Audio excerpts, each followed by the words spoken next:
don't affect all people equally. It also means transitioning from a fossil fuel-based economy to a more sustainable future. MN350 is one of the groups that's pushing for this transition to protect our futures. You can even get involved too. That's great, especially since I'm concerned about pipeline projects like Line 3. How can I help MN350? Just find them on Facebook or visit mn350.org.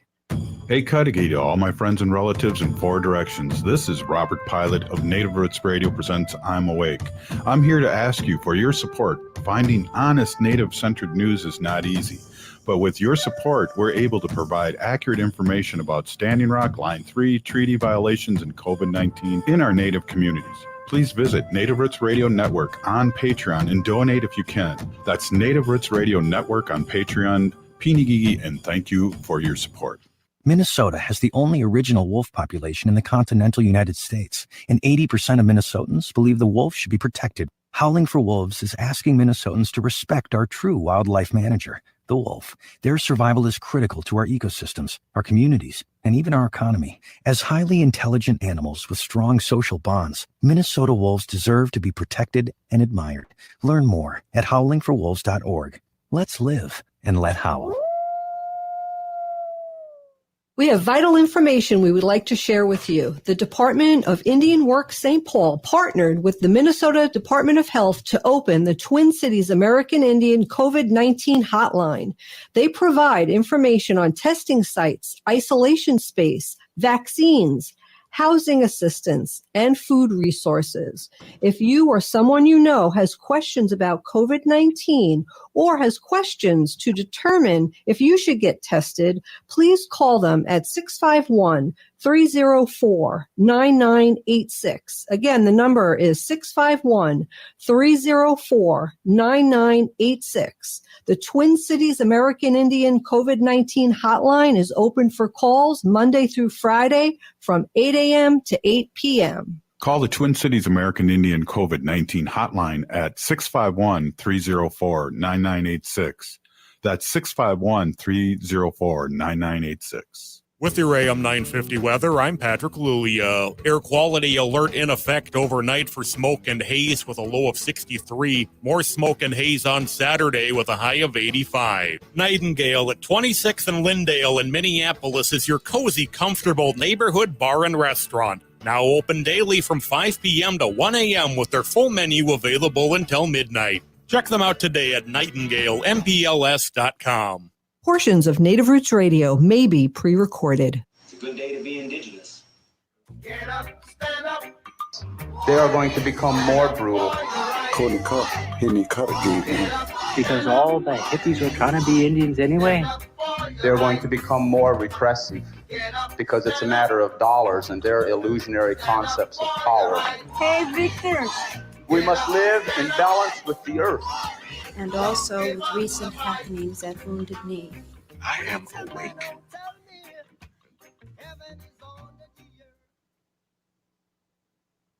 Hey, welcome to Native Roots Radio presents I'm Awake, and Robert is in Madison right now at 92.7 Devils Radio. We could see him, but for some reason we can't hear him. Robert, are you there? Hey, I am. I hear a little echo.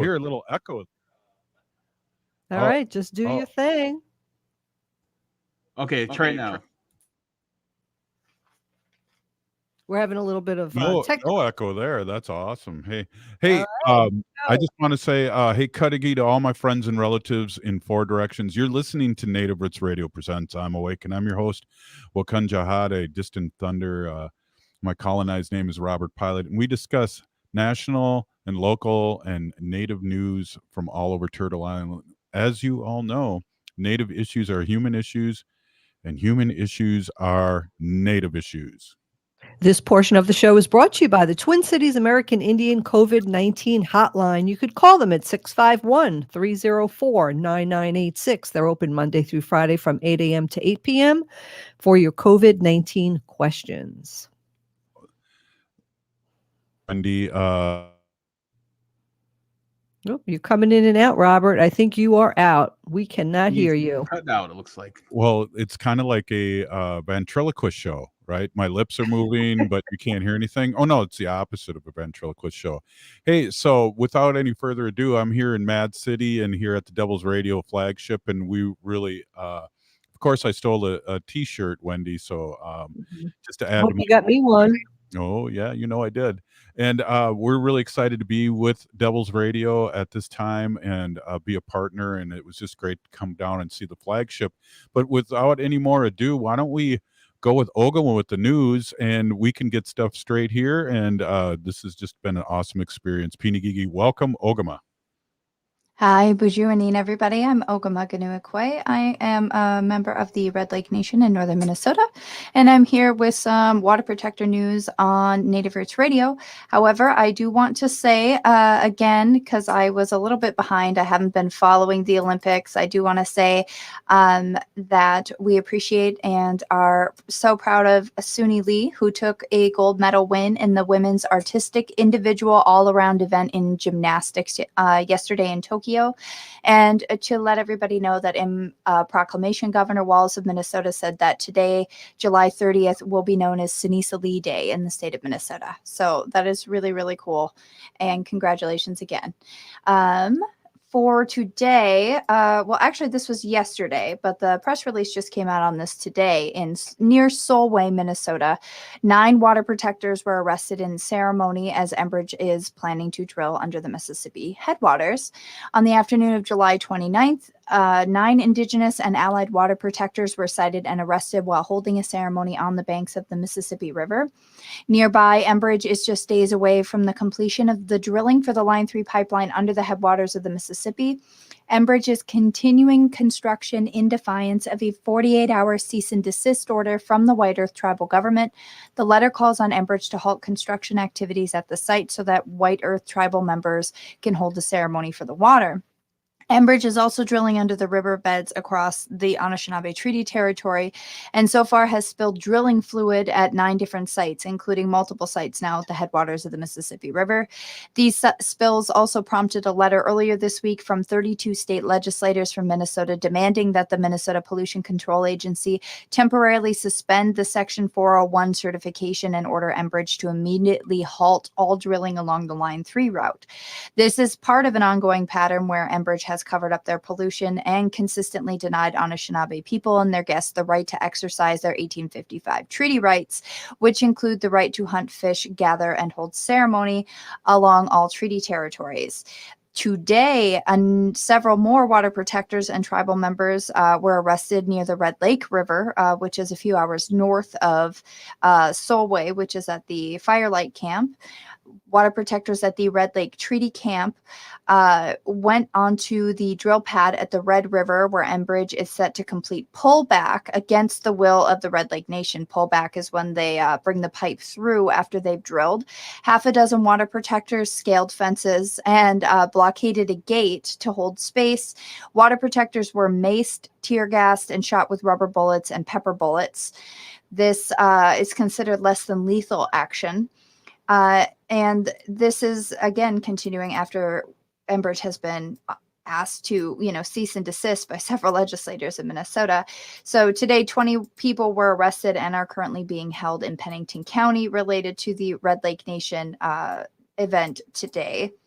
Last week, the Assistant Secretary of the Army for Civil Works, along with numerous other representatives from the Army Corps of Engineers, met with 2 Anishinaabe Nations tribal representatives and land defenders to tour portions of Line 3, the wild rice beds it's affecting, and the spill sites. However, the Army Corps of Engineers and the White House have remained completely silent, as has Governor Tim Walz of Minnesota.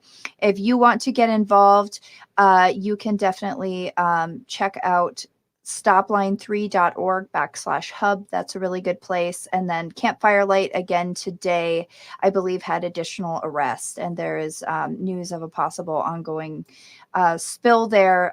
They're still waiting for the MPCA to come and investigate that. It's been reported the MPCA has not responded or sent people out to look at this spill to anyone's knowledge. So the level of that is ridiculous.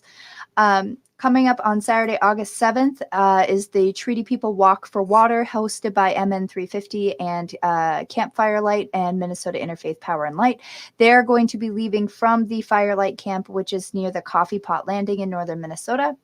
And then coming up in mid-August is the Water is Life to Stop Line 3 concert with Bon Iver, Moo Fresh, Lissy, and others. Tickets went on sale on Wednesday. The doors open at 12 o'clock. And again, that event is Wednesday, August 18th at 1 p.m. Tickets are available at bit.ly/Water is Life Festival. I do want to touch on some things that are happening here in Minnesota. The drought has created unusually high wildfire risk in Minnesota. To ensure public safety and protect national resources, no fires are allowed in 28 counties, and additional restrictions on debris burning, campfires, and fireworks exist in 21 of these counties. Please, people, this is directly from the DNR website. Please review all burning restriction information before you do any outdoor activity. Don't be going and lighting off fireworks. Now is not the time. I just really want to reiterate that, and to let everybody know that the air quality in Minnesota is really terrible because of those wildfires that are currently still over the border in Canada. The fine particles are harmful even to healthy people, but especially to sensitive populations. They are recommending that everybody should be careful and avoid running or exerting yourself outside and limit your time outside. Also, I want to shout out to Madison, where Robert is today. Madison's city council had a resolution in support of Indigenous sovereignty and basically came out in opposition to the Line 3 pipeline, I think just earlier this week, or was last week. And I just really want to say thank you, miigwech, to Madison City Council for doing that. We appreciate your solidarity. We love Madison, and Wendy, we got to both come out here next time.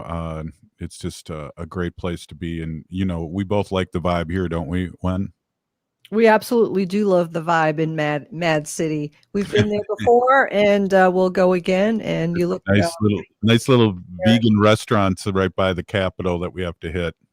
That's right. I can't wait. So, well, Pinigigi, Ogimaa, thank you so much for the news as always, and just exciting to be here. Exciting that we're doing this, and really excited. Up next, we have State Senator Mary Kunesh, and it's always fun to talk with her. You're listening to Native Roots Radio presents I'm Awake, and I'm your host, Robert Pilot. Go ahead, Wendy, take us out. Stay with us. We'll be right back.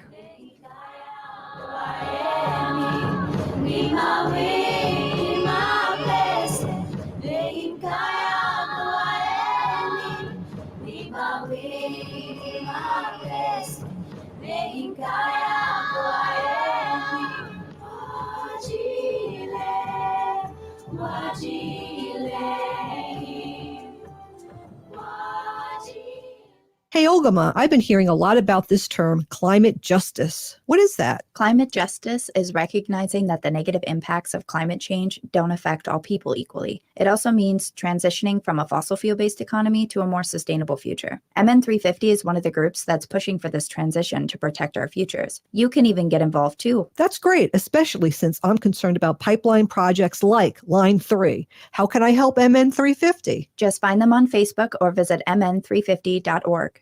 Unwanted sexting or photos, inappropriate jokes, even tickling or wrestling can feel like a violation. Catcalling, cornering, or groping, getting them drunk or high for sex, recording sexual acts without permission, hurting someone because of their sexual orientation, raping a family member, a child, a date, a friend, a stranger, purchasing a human being for sex. You make the choice every single time. Sexual violence is many things. Make a choice. Do not do it. Sponsored by the Minnesota Indian Women's Sexual Assault Coalition. We have vital information we would like to share with you. The Department of Indian Work St. Paul partnered with the Minnesota Department of Health to open the Twin Cities American Indian COVID-19 hotline. They provide information on testing sites, isolation space, vaccines, housing assistance, and food resources. If you or someone you know has questions about COVID-19 or has questions to determine if you should get tested, please call them at 651-304-9986. Again, the number is 651-304-9986. The Twin Cities American Indian COVID-19 hotline is open for calls Monday through Friday from 8 a.m. to 8 p.m. Call the Twin Cities American Indian COVID-19 hotline at 651-304-9986. That's 651-304-9986.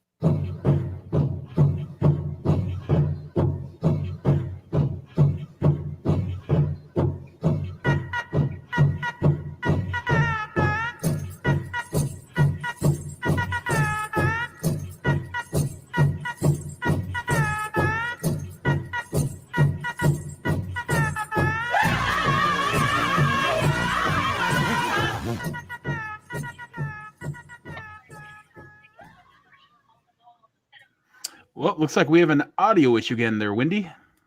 Yeah, we do. Welcome back to Native Roots Radio presents I'm Awake. I'm going to sneak in here and be your host for a few minutes while Robert gets his audio going. And this portion of the show is brought to you by MN350, a grassroots organization fighting for climate justice. Hey, I'm back, and welcome back to Native Roots Radio. I have to remember, that coffee cup that was gifted to us from Ogimaa that says you're on mute. I should have brought that here in Madison because I was on mute and talking away. I had a really good. It really sounded good. The engineer here was like, "Oh, wow, you sound great," but you guys couldn't hear me. So, hey, it's great, Wendy. We got State Senator Mary Kunesh on here.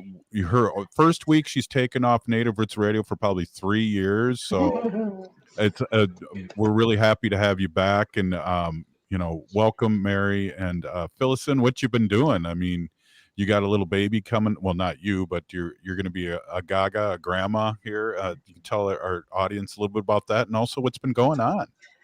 Yes, last Friday, I was absent because it was the first baby shower for my daughter.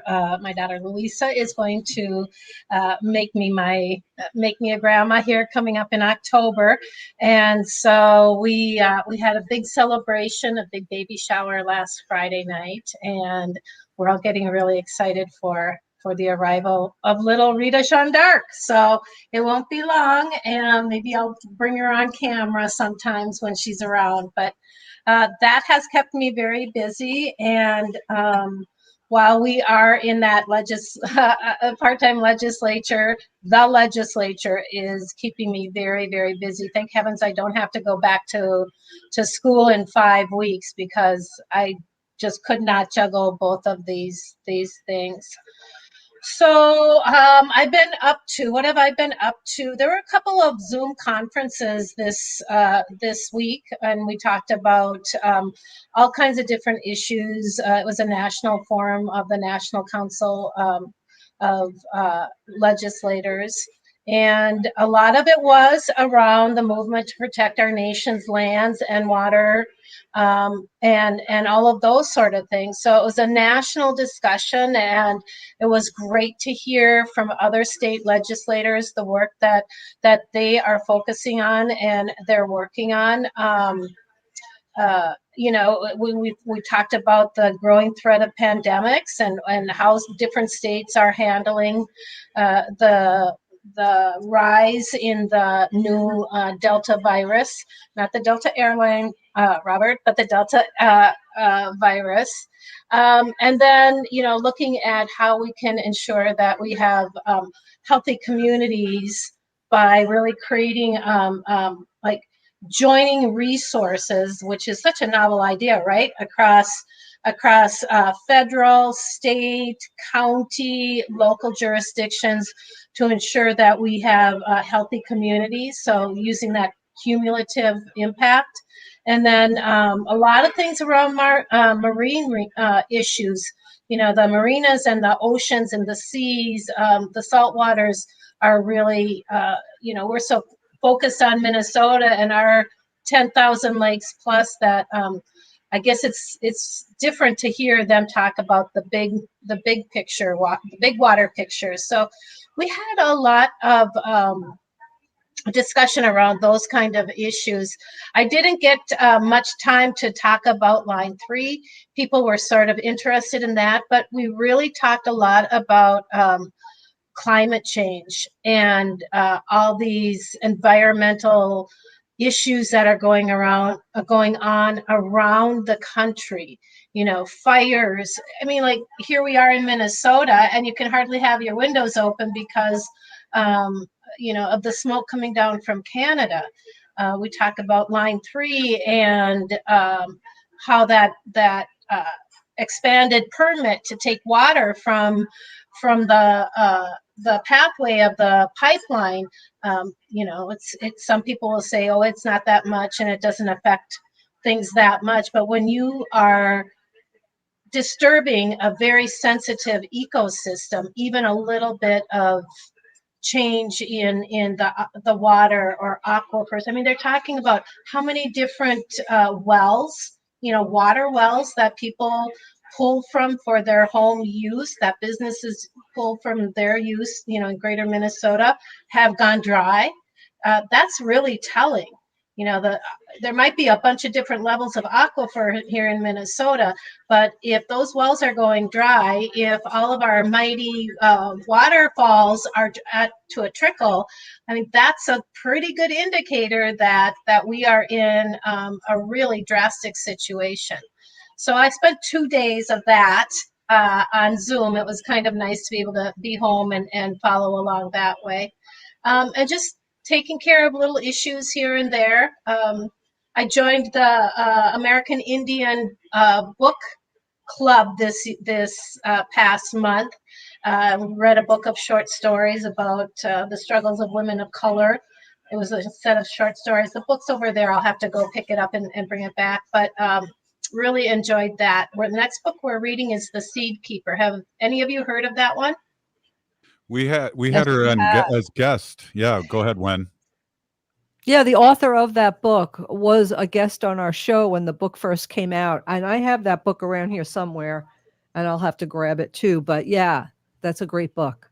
Yeah, that's the next one we'll be reading. And I think it's just a fabulous book to understand the generational destruction and trauma that our native tribes have experienced. You know, people are now becoming more aware of the boarding school issues. You know, we've been working really hard on missing and murdered Indigenous women. These are 2 new things. Well, not new for Native folks, but new for the general public. But this book kind of goes through the trauma of a number of generations, especially women, and how they've protected their families and their traditions, and especially a little cache of seeds that, you know, are the seeds for the next generation and the next generation. So that is our next book, but it's by Diane Wilson, I believe. So, Right. Hey, yeah. Mary, how's your language going? Because I remember we talked a little bit about you're taking your language and you're also looking to get enrolled in your nation. And I think that's really interesting and really powerful because you're doing so much and your job became a full-time job. You know, and you know, we both retired from teaching, but we're not retired. So talk about your language and also your journey, because I know you're learning it. You're like me that didn't grow up with it. Talk a little bit about that. We got like about 2.5 minutes here. Okay. Yeah, I found an online Dakota language class that was every Saturday morning for, was it 2 hours or 3 hours? And there were members from all over the United States as well into Canada. And what was really great is that there were some Canadian speakers and some that had speakers that have a different way to pronounce words, or, in Canada, they say it this way. In the Dakotas, they say it this way. But as you said, I did not grow up with it. My grandfather left the Standing Rock Reservation when he was a young man and came to St. Paul. And I remember words that he would say to us. They just always had a really strong influence on us. And so this was a really great way. The instructor's name was Rain Cloud. And she does a couple different levels of the Dakota language. And so I missed a couple of the last ones because we were in special session. But, hearing the language, hearing the words, putting it together, and then when I am out in community and hear people use those languages, making the connections is so important. We were just chatting about how to pronounce bon iver, and that's a French word. And so different people pronounce things different way. But what was really beautiful too was to hear the history behind the words themselves, or if you inflect it this way, or add a yay at the end, or however how it can change the language. And I love learning other languages. So I'm going to have to retake that one or find another one to refresh my memory, because for me, I need to hear it again and again. But it's something I've always wanted to do. And, with technology, wow, it's so great to be able to do this and not have to, travel across the nation to do it, or find a place where I can sit behind a screen and say things out loud and practice. And I'm sure sometimes they sound pretty silly, but that's how we learn it, right? Exactly. Wow. Can you hold on for another section, Mary?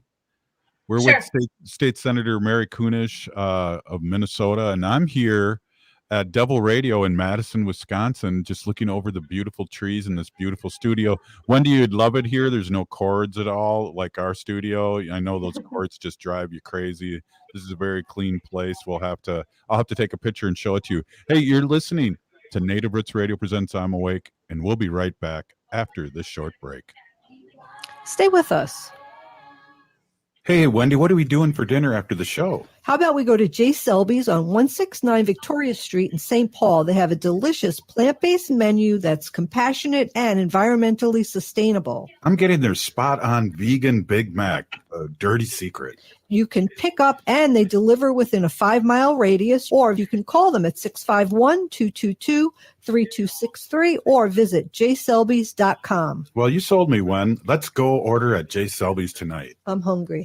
Minnesota has the only original wolf population in the continental United States, and 80% of Minnesotans believe the wolf should be protected. Howling for Wolves is asking Minnesotans to respect our true wildlife manager, the wolf. Their survival is critical to our ecosystems, our communities, and even our economy. As highly intelligent animals with strong social bonds, Minnesota wolves deserve to be protected and admired. Learn more at howlingforwolves.org. Let's live and let howl. We have vital information we would like to share with you. The Department of Indian Works St. Paul partnered with the Minnesota Department of Health to open the Twin Cities American Indian COVID-19 hotline. They provide information on testing sites, isolation space, vaccines, housing assistance, and food resources.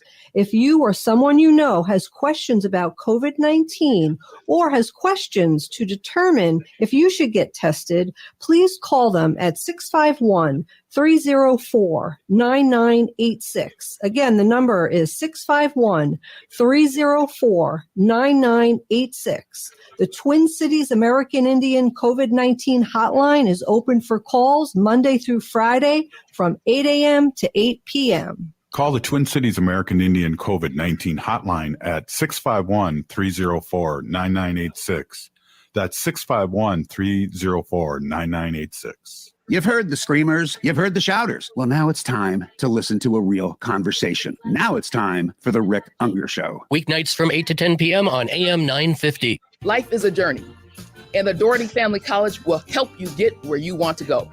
Located downtown Minneapolis, This affordable 2-year college provides free textbooks, a laptop, meals, career coaches, one-on-one mentorship, and a Metro Transit pass, making DFC the perfect pathway to a bachelor's degree. Turn your dreams into reality. Connect with a counselor today at dfc.stthomas.edu.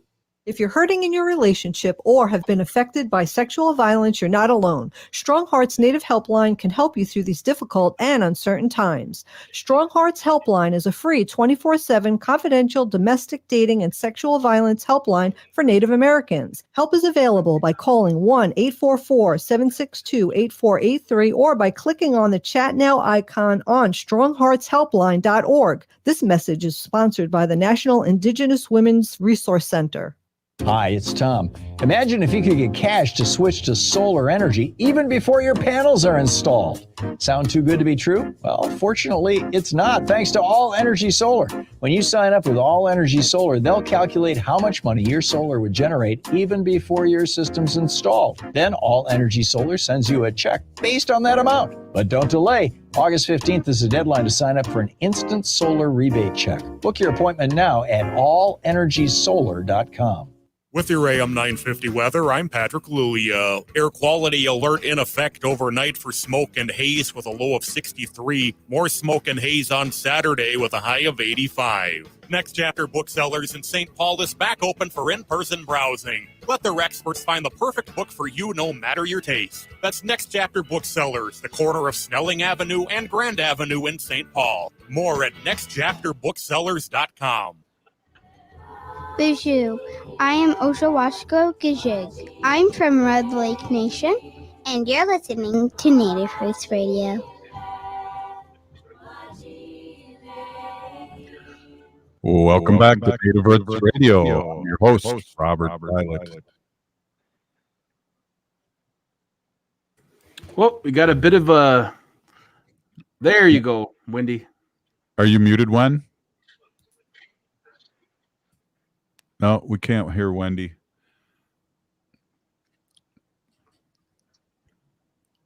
Go ahead, Robert. Yeah. Hey, we're here with State Senator Mary Kunesh, and I got the camera adjusted now, and I'm kind of like a scary close-up here. Welcome back to Native Roots Radio presents I'm Awake, and State Senator Mary Kunesh, welcome back. Thank you so much for being on. I was telling somebody that you're like one of the longest running guests that we have, and we really appreciate you and bringing your positive knowledge too, because it seemed like when you were talking about the language, it seemed like a young student, and I really dug that. So that's awesome. Welcome back. And what else is happening?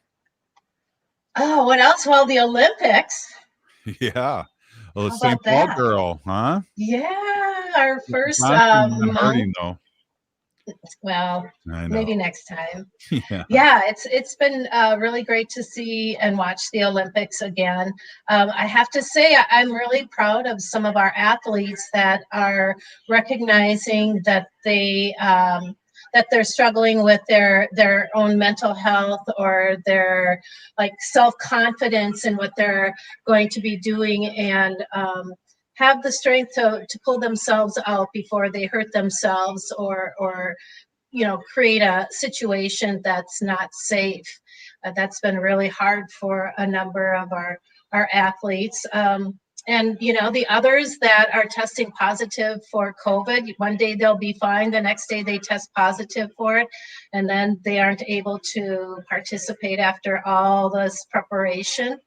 But I don't know how many medals everybody has had, all the different countries have received yet, but I'm watching the women's soccer, or football as they say over there, and cheering for the United States right now. So we'll see how that goes.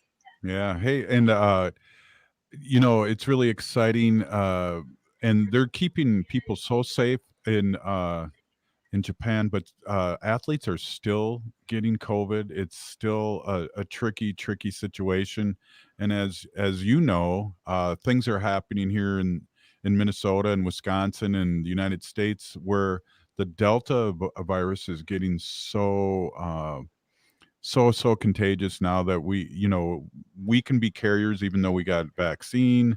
So what are we telling our constituents, and what are you doing, Mary? Well, I think I have been kind of watching the CDC to see what they are suggesting, and from what I understand, they're saying even if you are vaccinated, you can be a carrier. I think I was listening on the radio, and they took samples from the nose of somebody with the coronavirus or with the Delta virus and somebody who did not test positive for the virus, but they had the same amount of the bacteria or whatever it was.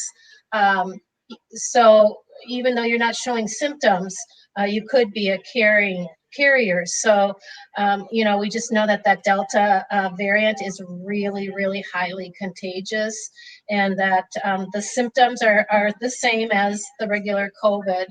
But what's really happening is that, and the hospitals are filling up again, but they're filling up with unvaccinated people. Yeah. Not so much the people that have been vaccinated, and the Delta variant has been able to break through. So most of the patients that are hospitalized are those who have not received the COVID-19 vaccination. And I know there's still people, who are dead set, pardon the pun, dead set against getting the vaccination.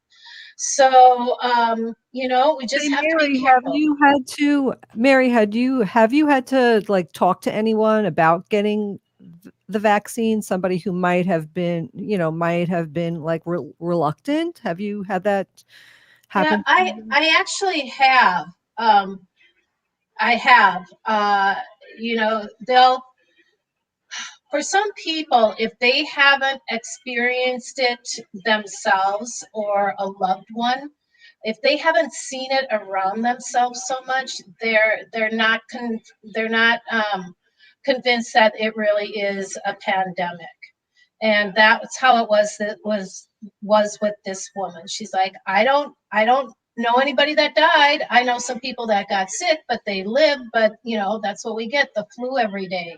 And now they're saying it's as contagious as chickenpox was back in the day. Remember that? And some people will say, hey, we all had chickenpox, we lived. But this Delta variant is much, much more deadly from what I understand. So going back to wearing masks again, especially people who have not been vaccinated. And I understand people have a choice, but those that are not vaccinating and then get really sick, they're filling the hospitals again. They're exhausting the doctors, they're exhausting the nurses, they're taking medication and resources and beds and all of that from, folks that have other urgent needs. And for me, that's really where it comes down to. It's really kind of your moral responsibility to not just look out for yourself, but to look out for those folks that are caring for the sick and the others that are really suffering from this pandemic.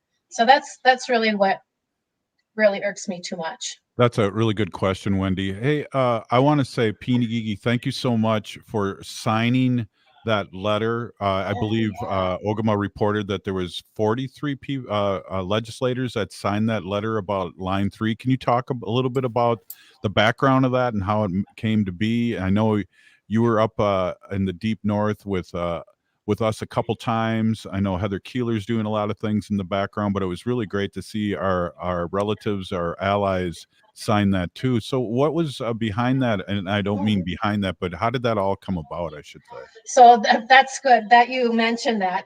Things happen so fast these days. I forget what's even gone on. Yes, we had well over 40 legislators support this letter that Representative Keeler and I, Representative Hornstein and Senator Dibble put together. And it was a letter that was sent to Commissioner Tester, the Minnesota Pollution Control Commissioner. and it was expressing our concern around the release of the drilling fluid at 9 different locations along the Enbridge Line 3 pipeline. You know, we are in a severe drought with excessive heat throughout Minnesota, and we already talked about, the water levels and that sort of thing.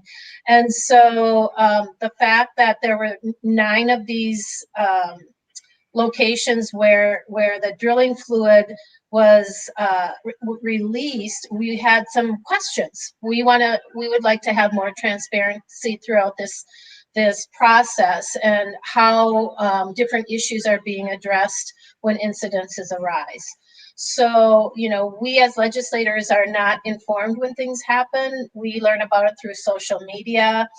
Sometimes Enbridge will put a press release, or there'll be different conversations or emails exchanged. And so we are asking for some really specific answers to these incidences, dates and locations when they occurred, how much drilling fluid was released, all the materials and gases and substances that are designated as pollutants were released each time, how they're monitoring it, MPCA as well as Enbridge, just a number of things, distance between incident and the nearest waterway, wetland, or marsh. So we sent this letter to the commissioner asking for more clarity on this, and then we asked for a response. I haven't looked in my email today to see if the response was there, but they said that they were working on it, and then we'll be requesting a follow-up so that we can kind of dig into this a little bit deeper and understand really the consequences. But at the end of the day, at the end of the letter, we were asking for a cease and a halt to any more work on the Line 3, and we'll see how that goes. Yeah, it's interesting. I know we've talked about this before, and it's aggravating too, as being a lawmaker, that you don't hear what's going on until we hear it. Yeah. And that's just aggravating. I know last night Ogimaa mentioned this earlier on, but I think what I see up in all the different camps, things are accelerating. I saw some young warriors with ladders last night going over barbed wire, and the sheriff, not the sheriffs, but I think they were the state troopers were there. And it's just really sad because this is how I watch Standing Rock too on social media. It's really sad, Mary. Yeah, it is really sad. There is a van full of us legislators that are going up to Shell Lake this weekend. So hearing it from the people that are boots on the ground and seeing some of these things is really, really important. We can, scour social media, as we said, or, ask others what their experience is happening. But it's important that we show up as well and let those folks know down there that we are really still involved in this, and we're still fighting in whatever way we can. Well, I really want to thank you, Wendy. We were up there last weekend, correct? And it was amazing up there, and we'd really like to see. Beautiful. Yeah, we were in the Shell. We actually got in the Shell Lake and got our feet all nice and wet and walked around in the lake and the river. It's just beautiful. So yeah. Well, I'm looking forward to getting out of town, that's for sure. Yeah, exactly. Well, thank you so much, Mary, and always Pinigi. Thank you so much for stopping by.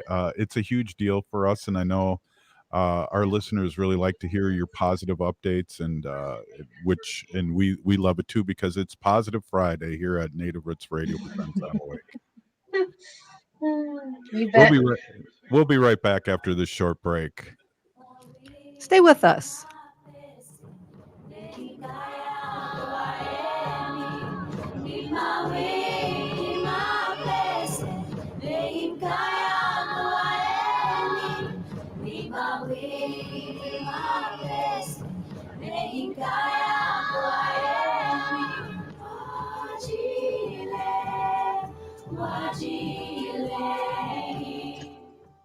Hey, Cudahy to all my friends and relatives in four directions. This is Robert Pilot of Native Roots Radio presents I'm Awake.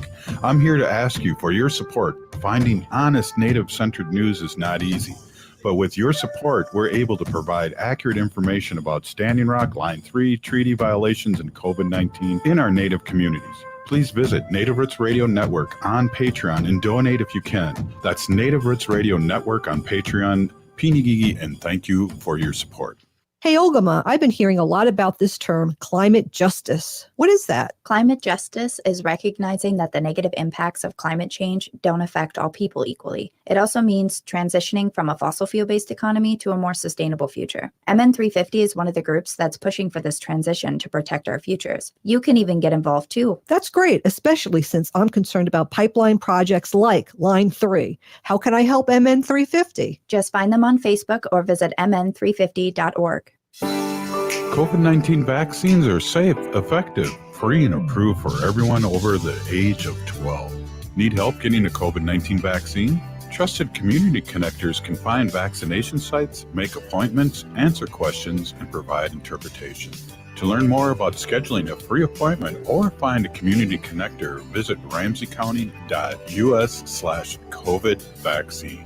That's ramseycounty.us/COVID vaccine.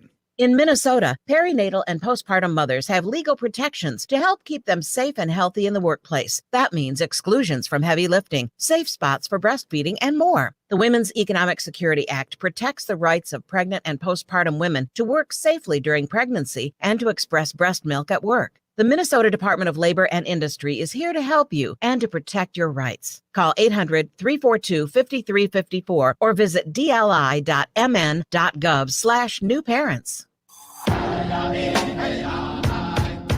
This is Winona LaDuke of Honor the Earth, and you're listening to Native Roots Radio. I'm Awake. We are the Sioux Nation. Hey, welcome back to Native Roots Radio presents I'm Awake, and I'm your host, Robert Pilot. This portion of the show is brought to you by Howling for Wolves, protecting wolves for future generations. Wow, that sounds like a good, strong wolf pack, and there were extra wolves around. Hey, introduce yourself to the audience here real quick. Yes, my name is Evan. I'm the producer over here at 92.7, and I've been here the whole time since you guys started sort of simulcasting with us. I listen every single day, and I love the show. Wow, thank you so much, Peeny Gigi. Well, then you're used to like Wendy's positive animal section here on Fridays, where I want to leave the week in a good way. So Wendy, take at it, and that's. Oh, did you get the chance to howl there, Lewis? Were you on there? Yeah, I did. I just wanted to compliment his radio voice. What a nice voice that young man has. Ooh, wow. Why, thank you so much. All right, here you go, Wen. Hey, everybody. My name is Hanaji Hihani. That means cares for them. And I was given that name by my Dega, Curtis. And Curtis's Native American name is Mashke Hanajinga, which means walks on white clouds. I'm a humane policy volunteer leader for the Humane Society of the United States, and I work on animal issues at the state and local level.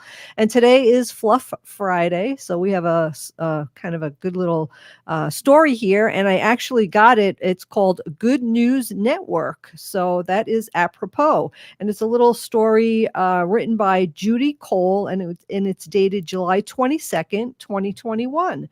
So you're on vacation and somehow your family dog goes missing. You search and you pray, and then you search some more. And as the days go by with no word, your brain may say it's time to give up, but in your heart, you never do. And I know that Robert and I experienced that probably, I'm going to guess, like 10 years ago. With our dog Mickey, we went to, actually, I think we went to Madison at that time, Robert. Yeah. And we were in Madison, and we had a house sitter in our house. And Mickey was the kind of dog who really didn't like other people. He was a Chihuahua, and as most people who know Chihuahuas, they only really bond with one or two people at the most, and they don't really like anybody else. So he didn't really like the sitter. Mickey bit me in the head once. Mickey bit me in the head once. He Oh, was a go ahead. grouchy Sorry. Chihuahua, but we did have a good Chihuahua named Pancho, and he was really, really sweet and kind. But anyway, we were away, and we get a call saying that Mickey got out of the yard and he's gone, and he's gone.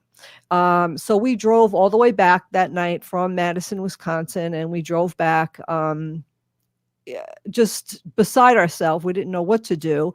Robert immediately got Mickey's picture and printed out all of these little posters that we put all over the neighborhood. We just couldn't believe it. And I think 13 hours later, I got a phone call from a little boy saying, "Oh, I think I have your dog. I think I see him in my yard." And I actually cried for the full 13 hours. Like, I did not stop crying for 13 hours.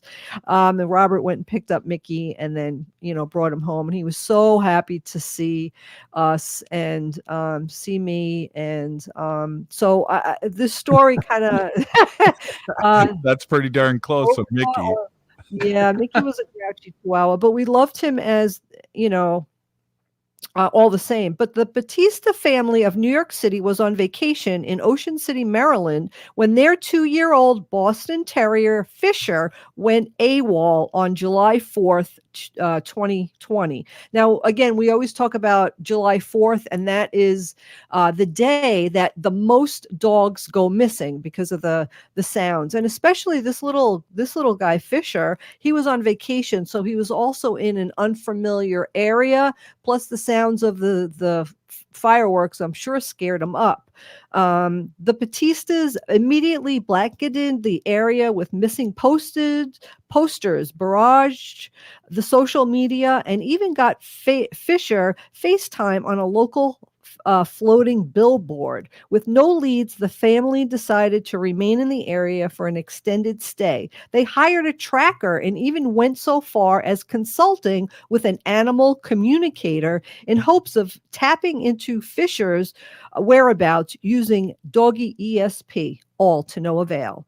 The family also set up a hashtag Find Fisher Facebook page, which quickly gathered 8,000 followers and launched an online fundraiser to raise awareness and aid them to the efforts to bring their beloved fur baby home. We alerted the Ocean City Police, Fire, Beach Patrol, Post Office, lifeguards, you name it. Matthew Batista wrote onto Fisher's GoFundMe page. Signs have been posted from the inlet to 77th Street.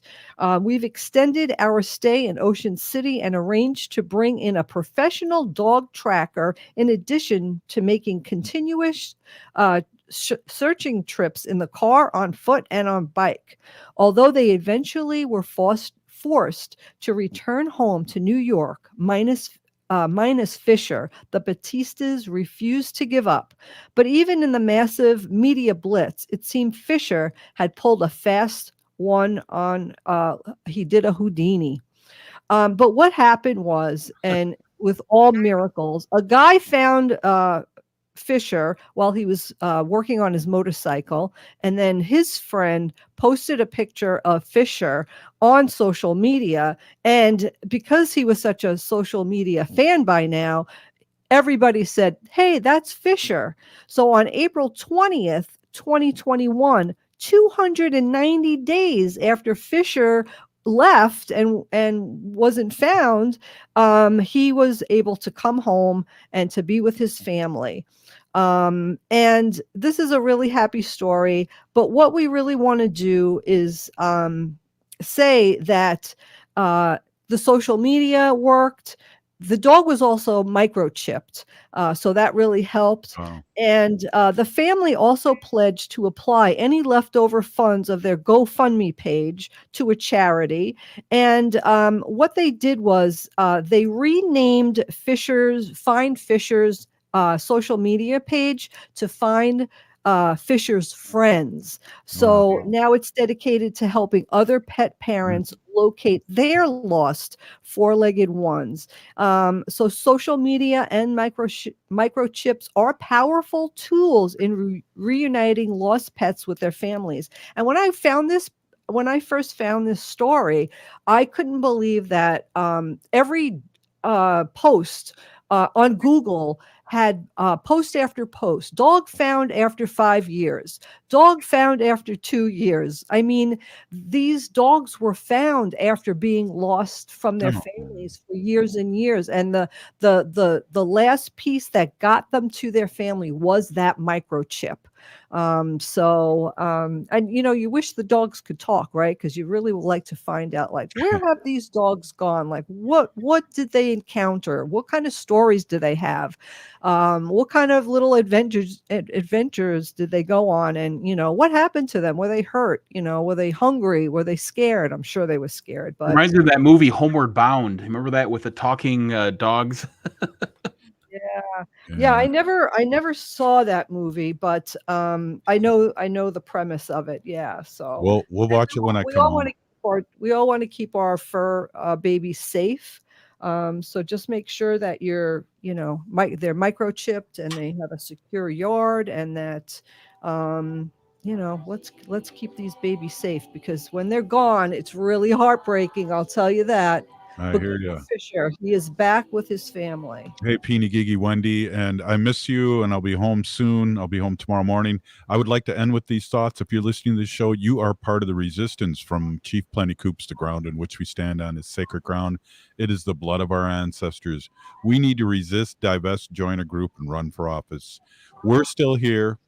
We're the seventh generation. Free Leonard Peltier. Stop line 3. Please get vaccinated. Peeny Gigi, Peter Lewis, Ogimaa, and Mary Kunesh.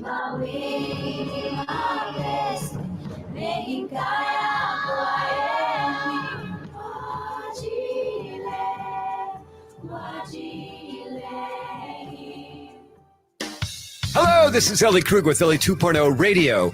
Now my show will